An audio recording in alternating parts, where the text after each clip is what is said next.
But what was so traumatizing for me about this is that this is a clearly marked, like, hiking trail, right? Like, she's not wandering off beyond that or anything, and she gets lost. Welcome back to Straight Up Book Club. So today we're going to be talking about Melissa Broder's Death Valley, and we're going to be talking about the first 30 chapters of this book. So before we get into it, Heather, how's your week? My week was exhausting. You know, like the weeks that you have when like you can't get out of bed in the morning? Mm-hmm. Yeah, I definitely had one of those weeks. But I'm feeling better today. I'm feeling like more energetic today. Yeah. What about you? I'm there with you. Like, I feel like maybe we've both had like stressful weeks. Yours sounds more stressful than mine, but I just feel like everything's so hectic right now. I'm going to be moving soon. Like, just there's so much to do. So there's no time to chill, it feels like. No time to chill. Nat's moving. I'm getting surgery, and we're both on one. We should have brought wine to this morning podcast record. I'll know for next time. Come on, Morty's gonna join us. He's like, "Aw, you both need some cuddles." Yeah, it's been a tiring week, but we've been reading this amazing book, so that's definitely been a light in my exhausting week. Yeah. So tell us about the first half, like what's happened so far.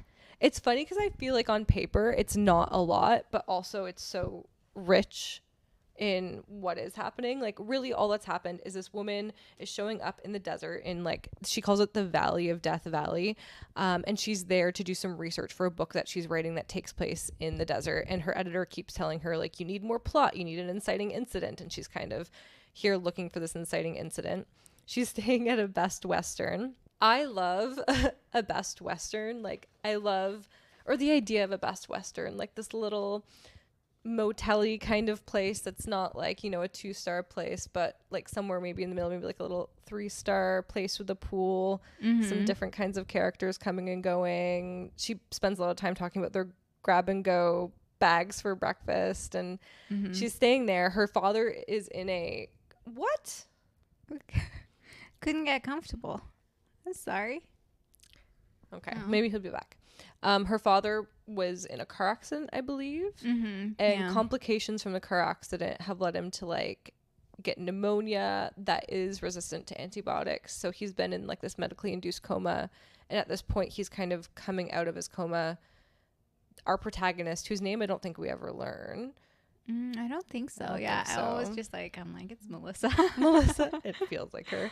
Our protagonist and her sister both kind of believe that he's probably dying, but her mom is very like, no, he's not dying. Yeah, he's fine. We're gonna get him in rehab. And one day, she decides to go for like a little hike to kind of figure out her novel. And while she's on the hike, she discovers this massive cactus in the middle of the trail.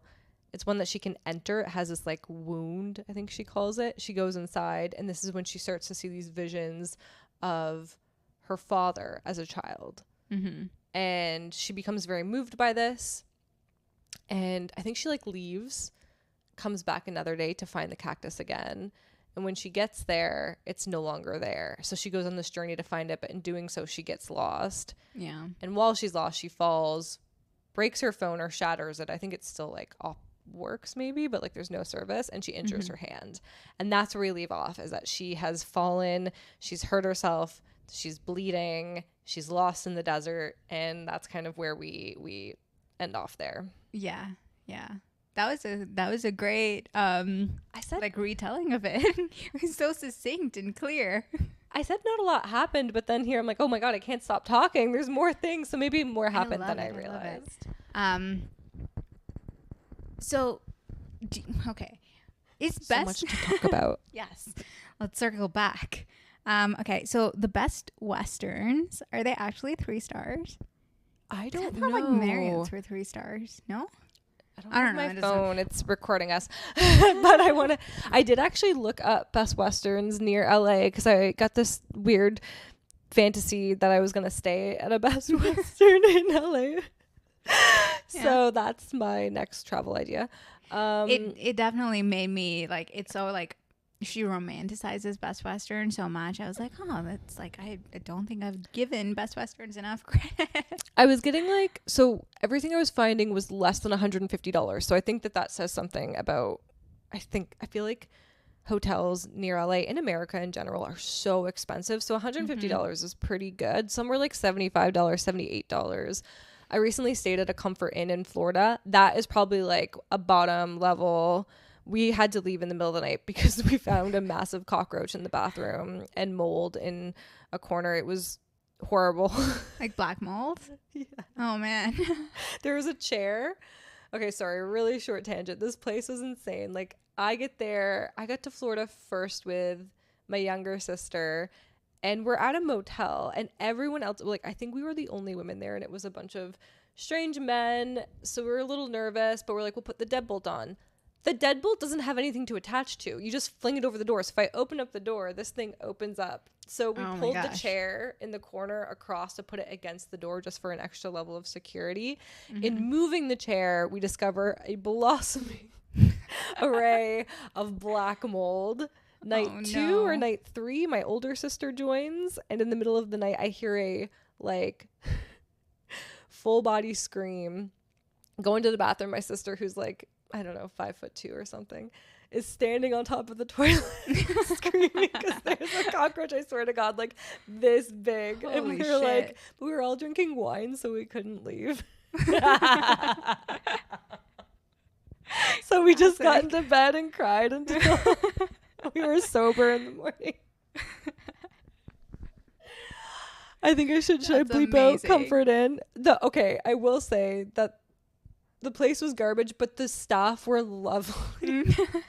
They were really good about it. They comped, like, we were paid back for the nights that we left, and I think they comped the cockroach night. They were very nice. So, you know, cockroaches, great staff, like, you know. Anyway, sorry, that was such a tangent. I love it. Get back on track. We were talking earlier about how this almost gives you like Florida Project vibes of like the motel, right? And like part of it, I was like, I think the reason that matters to me is that, is she really romanticizing it, or is this actually like a good experience for her? And, you know, because there's parts of it where, like the grab and go part of it, where they're like always like looking out for her, that feels like really nice. I mean, like the service seems to be pretty good, right? I think it's the level of a type of place where it is about the customer service. I used to work at a luxury hotel, and it's very cold. Like you are like, you as the customer, you and your life is none of my business. It's very like, we are here to give you top quality service, but to remove ourselves from the equation. Sure, it is a very cold interaction, and that's fine. That's what a certain clientele likes and expects. But I think from like a Best Western, you're getting, and I think it kind of goes into that loneliness. She's really lonely, and I think she likes the Best Western because you're getting people like Jethra and Zip. Less Zip, but Jethra, who's like, let me tell you about my father dying. Let me tell you about this experience, and let me tell you about what's wrong with your experience. And, you know, let me make sure that you get a really good breakfast. Like, I think it's just a different type. Yeah, I don't know. It's almost like its own character, and I loved that. No, you're so right. And I think like that aspect of her sort of loneliness is definitely like playing a big role here, because there's this moment where she would rather talk to customer service than talk to her husband, and she'd rather talk to Jethra and Zip than, you know, interact with her family again, you know. And I think that's so interesting, because is there a point in the book where she says something about how it's like easier to talk to strangers? And I think that's what she's experiencing. She's trying to hide from her real life because it's so hard and overwhelming, right? It's why I think that's also why she's so addicted to her phone, which keeps coming up. And there is a moment when she says that she spends so much time on the internet. It's almost like she lives there. And she does admit that if she wasn't so online all the time, she would probably be a more social person. She talks about Reddit a lot, like Reddit threads and the customer service phone calls, which I thought was really interesting. I was reading a book recently. It's Chuck Palahniuk. It's not one of his fiction. It's nonfiction. It's on like the craft of writing. And he talks about as a tool for writers to call like sex hotlines, because you get to like just listen to people tell their own stories. Like in this situation, it's like sexual fantasies, but you know, you just call different that's so centers, interesting, and it's supposed to help give you like writing fodder. And I think sometimes I don't know, it felt similar to me because she's a writer who's in the desert and she's looking for like different human interactions, and it's like, is it writing fodder? Is it because she's lonely? Is it a little bit of both? I don't know. That's so interesting. And yeah, maybe it's not just sex hotlines, right? You could probably just call like any customer service line and just say it's more about like the idiosyncrasies of how people talk, sort of. Like, I can see that. I've been on the phone a lot with customer service recently, just like, help me figure out all of these things. But yeah, you get so like, people talk so differently, and you kind of sometimes don't interact with many different people in your day to day. You know, you kind of talk to the same people all the time. So this is sort of your way of, like, at least for me, you know, when I'm going about my day, I'm not really interacting with people at the grocery store very much. We're not like having a full-on conversation. You know what I mean? Like, we live in a very cold city. So I feel like those are the moments where you can pick up on stuff like that. So it's actually a great tip. Absolutely. Yeah, use that as writing fodder. Anyone who's trying to write dialogue, just listen to how different generations talk, different people in different jobs. On the subway too. Like, the subway on the subway is one of my favorite places to listen. Okay, sorry, this is another tangent. Oh my god, but this is really quick. Yesterday I was at the hospital, and my partner was with me, and when we got home we were just kind of talking about the experience, and he's like, did you hear the woman next to us talking? And I was like, what? Like, usually I'm the eavesdropper. He's a little bit more of a like mind his own business type of person, but he's like, she's on the phone and she goes, did those murder charges get dropped after? I can go pick them up today. What? And apparently and then the couple on the other side of her just kind of like looked and had a little moment of connection over what they just heard. I was so self-absorbed in my own problems at that moment that I didn't hear any of this. I'm really sad I missed it, but I'm glad I heard after. But that is the kind of stuff that you get when you listen. Like, that's amazing. What a nugget. Anyway, sorry, I feel like I'm going on such a tangent, but okay, sorry. What are we talking about? Let's talk about the magical realism in this book a little bit, right? Like the cactus. I'm really curious to hear your take on it, because personally for me, like, I love this book so much. I think this is just the kind of person I am. When I'm reading a book that feels really rooted in like reality, and then there's moments like the cactus, my brain can't keep up. So I'm just like, wait a second, like, is this actually happening? Is this like, are we like veering into like that magical like fantasy, or is it like meant to be more like this is a mirage, or this is like a moment of I don't know, is this a little bit of psychosis? Like, what is happening? And I'm curious about your take on it too. I think my favorite type of books and movies are the ones that are like grounded in reality with a little bit of magical realism. Like Haruki Murakami, one of my favorites. Some of Zadie Smith's does that as well. I think on Beauty does it. I don't think I've read that one. So good. David Lynch, like Mulholland Drive and Twin Peaks. I love when it escapes reality a little bit. In my head, it's always just a little bit of, this is how I perceive it, I don't know, and I think it's like art in the sense where it's whatever people take of it. It's always a little bit of just the undoing of a person's psyche. Like, I don't think it's like psychosis. I think it's just, whether it's dreams or fantasies, it's these things that we create in our minds in order to come to terms with reality. And I think that's kind of what's happening here. Like, did she literally fall asleep in the desert and have this dream? Did she have a sort of vision? Maybe it could be one or the other, could be something else. Maybe it really did happen and it's just this like moment of fantasy in this otherwise like real book. But yeah, I don't know. I don't think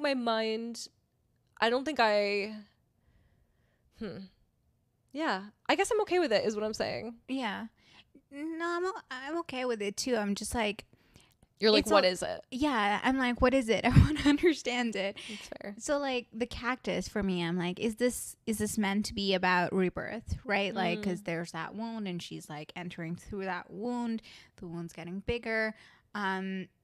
But then also, which I meant to take as like dilation.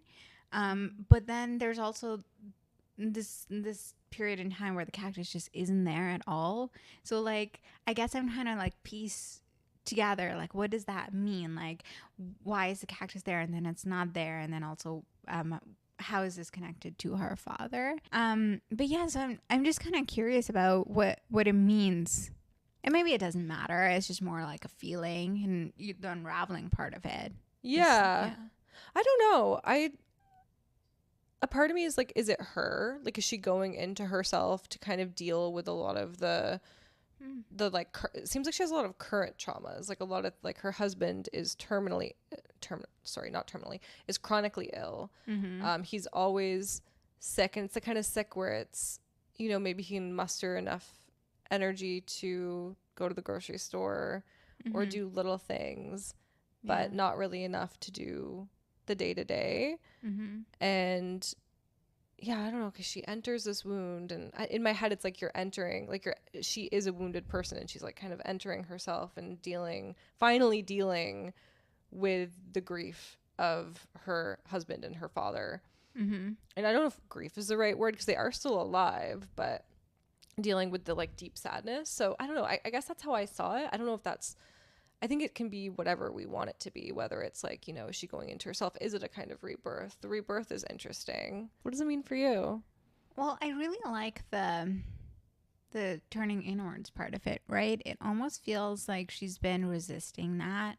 Again, you know, talking to customer service or all of that. Maybe this is when she's finally sort of giving in to that and just kind of creating that space for herself in this new space. Wait, it's actually like a space that's created for her to like do this work of figuring out what she's feeling. Yeah. Huh. Yeah. Oh, are we getting to it now? Are we figuring that's what book clubs are for. Figuring out what things mean. Yeah, she is creating a space for herself. I don't think she's ever done that before. So you said something about the grief part of it, right? And so a lot of this is, I think it's like described in like the back of the book or the front as like anticipatory grief as well. That's not a term I've ever encountered before. Have you kind of thought of this as a concept before? It's like, it's so interesting. It makes so much sense, but it's also really new to me. It's like you see things heading south and you're kind of trying to pre-process it. What did you think of that? Like, have you ever experienced it? Like, does it make sense to you? Like, do we do this? I think we do. I think it was one of those things that I knew existed but didn't have a name for it. Yeah, right? You know, so I think similar to you. Come on, Morty. Morty's a great example of this. Like, he's getting older. We think he's between like 13 and 16. He's not a young cat. And every day I look at him and I'm just like, one day you will die. And I'm gonna I'm sorry. Nat has a cat too. I'm like, one day you will die. And that is the progression. That's the way it's supposed to be. Like, really, he should die before I do or before my partner does, because that would be tragic, right? So as much as we don't want it to happen, that's the way it's supposed to be. Come on. Yeah, we're talking about you. But I think it is something that we do all the time, but I never realized that there is a name for it. And when we read it, I can't remember where it was. It might have been on the I think it was there's book club notes at the back. I love when a book has book club questions. Yeah. It helps us. Come on, Morty. But I liked that there was finally a term for what I think we all know exists. It's interesting because I think that, I mean, it's obvious that she's doing it here, but it's interesting because there's that tension between her and her mom, because her mom is like, no, it's actually sorry, he's being so cute right now. He wants all the love right now. It seems so like cute. Her and her sister are doing this anticipatory grief for their father, and their mom's like, stop it. Yeah. He's gonna go to rehab. You need to buy the sweatpants. The sweatpants. That's so funny. Do you want to talk? Okay, I want to know about what you think about anticipatory. Holy shit! I'm glad there's a name for it. Could it be a little easier to say? Anticipatory grief. What you think of that? If you think that you have partaken in it? Yeah. I think it's really dark, but yeah, I have moments where I'm like, okay, like, what if this worst case scenario happened or anything like that? I haven't had anyone very close to me, you know, dying or on their deathbed, so I don't think I've experienced that yet, at least. But I guess also like I maybe with my cat Jelly too, that sort of happened. There was a period last month where she was really sick. For a while we thought she had diabetes, so I had that. Like, it turns out she doesn't have diabetes. It was a misdiagnosis, but like, I guess that is the closest example I can think of, because for that period where we thought, okay, like, this is what's happening, like, you're trying to get ahead of it and like process it and like grieve, but also like come up with solutions. So maybe there's that. I think that's the closest I can think of right now.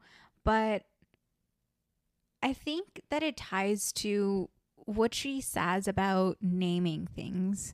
It's important to name things sometimes, or like, I think we're really afraid of the unknown, you know, and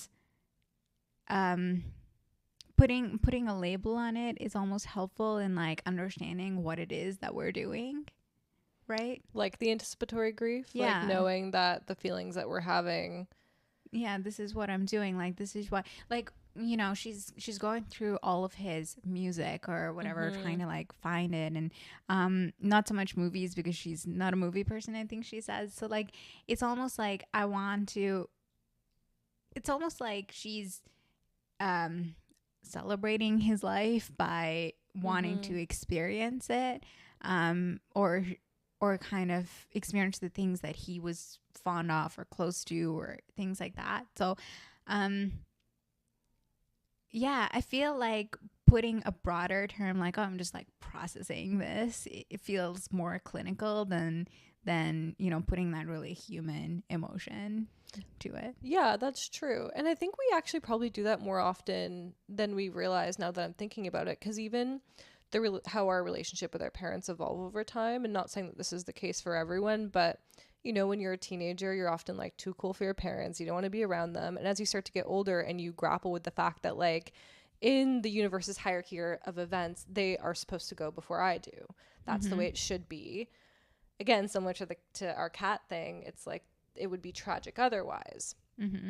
But then as you get older, your relationship with your parents, even if you've ever had like difficult relationships with them, you start to see them as there is an end there. You know what I mean? And you start to think like, oh, I actually like didn't ask my parents enough about their childhood, or I didn't ask enough about my dad's interests or my mom's interests, and I want to start doing that now. And I think we do those kinds of things similar to the music, because we realize that there will be a day that we can't do that anymore. And I think that in itself is also a form of anticipatory grief, even if it's just really expressing like more interest in your parents as you get older. And it's harder to do that when not everyone's on the same page, I think, right? So then there's the mother.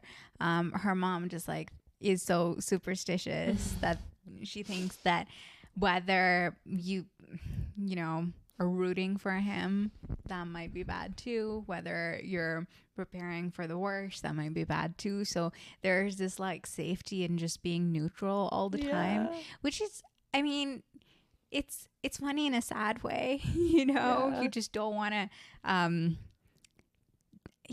don't know, what did you think of that? It's like she's so afraid of doing the wrong thing. It's paralyzing. It is. I think that is there's a word for it. I want to say Kavorka, which is not it. That's that Seinfeld term, but there was a term for you know, this is a bad omen, essentially. You doing this thing or saying this thing is going to lead to this person's, you know, death, or this person's inability to recover. And one example she gave was our main character buys sweatpants for her dad for when he goes into rehab, by instruction of her mother. Her mother asked her to do this. Yeah. They come, the dad, what's the word?